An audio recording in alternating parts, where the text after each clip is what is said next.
Gwen, Hello, Delsing. how are you today? Great. How are you? Good. All right, let's jump right into your most recent article, Unmasking the Self. Tell us all. Mhm. Yeah, well, it starts off with me sort of musing about what it was like having a mask on during COVID, and kind of how comfortable that was, in the sense that, well, comfortable in the sense that I could be sort of more anonymous. I didn't have to compose my face, and I didn't have to consider how my facial expressions were being interpreted. Although I think when you have a mask on and when you smile, people can see that. And that was reassuring, actually, to see that people could still register a smile through the mask. Yeah. But I think it got me thinking about how layered our roles are in life, and how our facial expressions and even our body language and our attitudes really come through. And the idea of not having to work so hard at that, not having to do that so much. Of course, there were things I didn't like about being masked up, and one was that it would fog up my glasses, and it's kind of uncomfortable around the ears, and breathing was sort of restricted in a way, and so there was a comfort in just being a sort of feeling protected in a way. Hmm. So I wanted to examine that feeling a little bit. And, I think we read people's expressions so much throughout the day with any interaction that we have. We're really we have that sense in us that has been honed since infanthood, that we can read people's expressions to figure out what they're thinking or feeling or how we should respond to them. Yeah. Sometimes we get it wrong. You're passing a friend in the street and you don't acknowledge them and they think you're mad at them, but you just didn't see them. We have people misinterpreting what they think they're seeing too, Mhm. which is all part of what goes on here. And it's very interesting how much emotion, how much genuine emotion can come through the eyes. Genuine sentiment. I think of my little dogs, and one of the ways that you get a puppy hug is when they just look deeply into your eyes and hold contact with your eyes. That's love. For a Yeah. dog, they don't necessarily want to be squeezed and hugged. Sometimes, but not always. Yeah. So there's a lot that can be conveyed through the eyes without even worrying about the rest of it, right?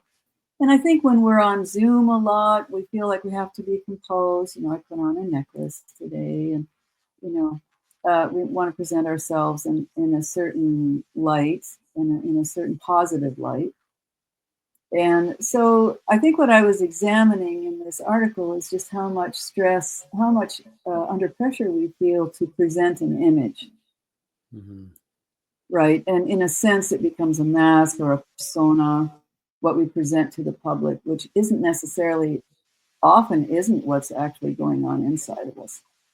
Inside might be a wholly different a wholly different world of what's going on, reaction, thoughts, feelings, and yet we've learned how to present a certain, um, outward presentation. And why do we do that? We do that so we are accepted. We don't offend people. We don't really want them to know what we're really thinking, perhaps, or we want to feel safe. We want to feel like we're part of the group. There are many reasons why we put on a mask, and it's not all bad news. Because these masks also symbolize different roles that we have in life. For instance, when you're being mom, you don't want to present an angry image to your child, or depressed, or otherwise concerned. You want to be meeting them where they are. You want to have an open face. You want them to feel your love and concern.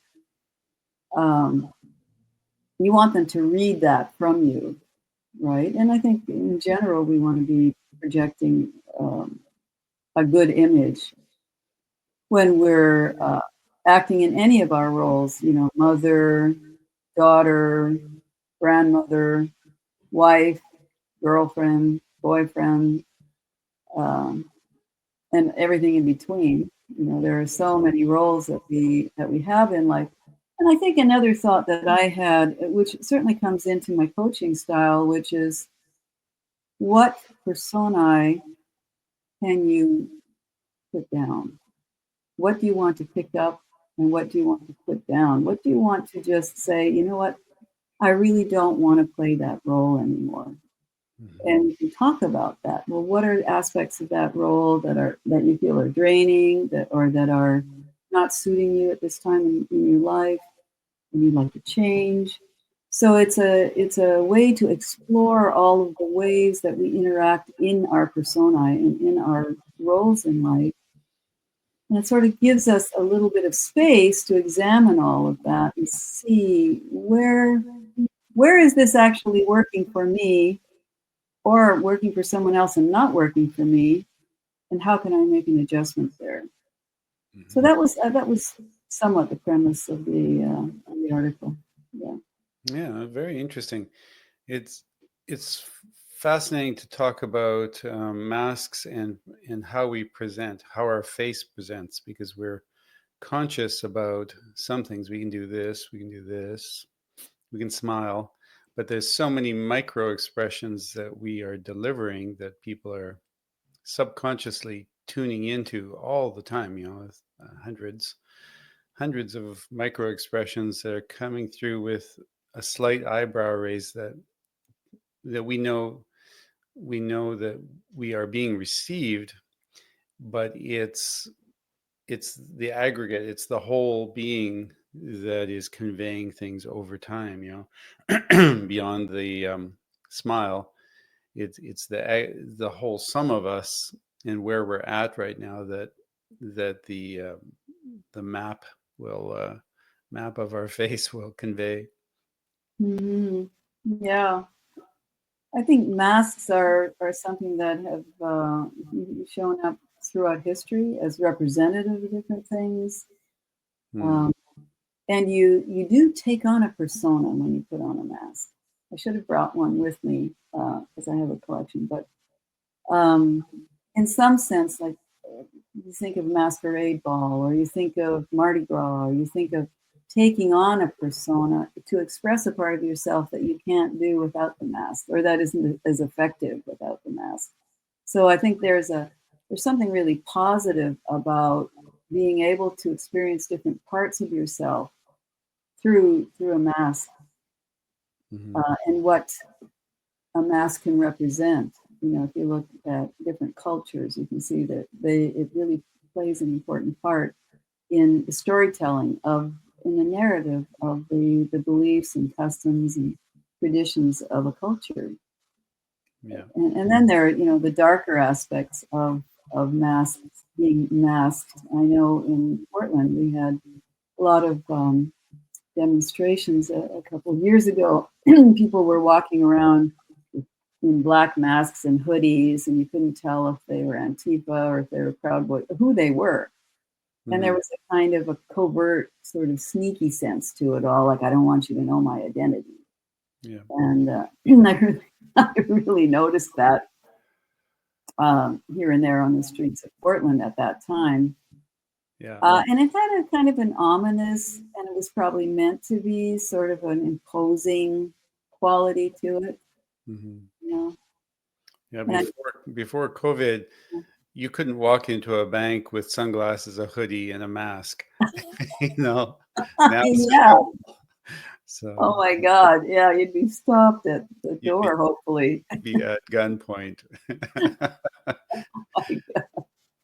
Yeah, Yeah, that's a great example. So it's a versatile thing, isn't it? It's it's versatile and it's changing. Our society is changing around what I think we're allowed to project. We're both expanding out. Okay, I am this, accept it, on all sorts of different levels, masks, body appearance. People are owning their own space, but they're also trying out different masks, aren't they? They're mm, trying out what does it look like to look this way, and what am I allowed to hide, what am I allowed to reveal, you know. Yeah, I mean, a really good example of that is my step grandson. When he was little, if he would get upset, I remember once he got upset about something. So he went into his closet and he got out his Hulk costume. And he put his Hulk costume and he said, Hulk is angry. And I Hmm. thought, how marvelous is that, that he can feel safe enough, in the household, put on his Hulk costume and be angry, you know. Yeah. Yeah. um, yeah. It's like in Vancouver, I don't know if it's still going, but we would have a zombie day. So everybody, you'd walk down the street and the zombie, parade, and they would move through the city all as like this, with the blood and the makeup, and it's very liberating because you're just a zombie, you're just an idiot zombie who wants to eat flesh now, Yeah, yes, yes. Well, I mean, we also have the naked bike ride in Portland. Yeah, that's right. So if you really want to unmask, you can Google the date and come on over to Portland with your bike. Yeah, what they really need is a naked zombie bike ride. Yeah, yeah. Well, and often these bike rides happen on days that aren't particularly good weather, and I always It's wonder, chilly. wow, these are the dedicated folks, who Yeah, really want to get out there and do this. yeah, Yeah. yeah. Yeah, I mean, masks are fascinating. I think of the Stanley Kubrick movie Eyes Wide Shut. Mhm. Eyes wide shut, So there's the idea of, yeah, our eyes are wide shut. In other words, you see what you want to see, and you don't see what's really there, Yeah. which is somewhat the function of a mask. And yeah, so it's just a study of personae, of all the masks we wear, all the people we become when we put on a mask, Mm. and how that can be positive, but it can also be, can be expressing maybe parts of our psyche that feel a little dangerous or a little Mhm. negative and not particularly permitted. You know. Yeah. And that's why coaching is great, because we can bring those parts of ourselves out in a safe, non judgmental space, and we can explore those parts of ourselves because they are parts of ourselves. Mhm. Right? And if we don't recognize them within ourselves, we project them on the outside world, and we decide that some other people are bad because they're doing what we have disowned in our own selves. Mhm. Yeah. And taking off of masks too. It's like Mhm. how Mhm. how how can you proceed through life removing the masks you once wore? And how does it feel? And what does that look like? And what happens when you don't wear a mask? I think we're all in a certain way trying to let go of the masks we once held on to protect us, and Mhm. see where how can we stand here just as us, let go of the pretense of the mask. Yeah, it's an exciting topic and one we can all relate to. Yes, yes. Yeah. Well, thank you, Gwen. Thank you, Delsing. Okay, talk soon. Mhm.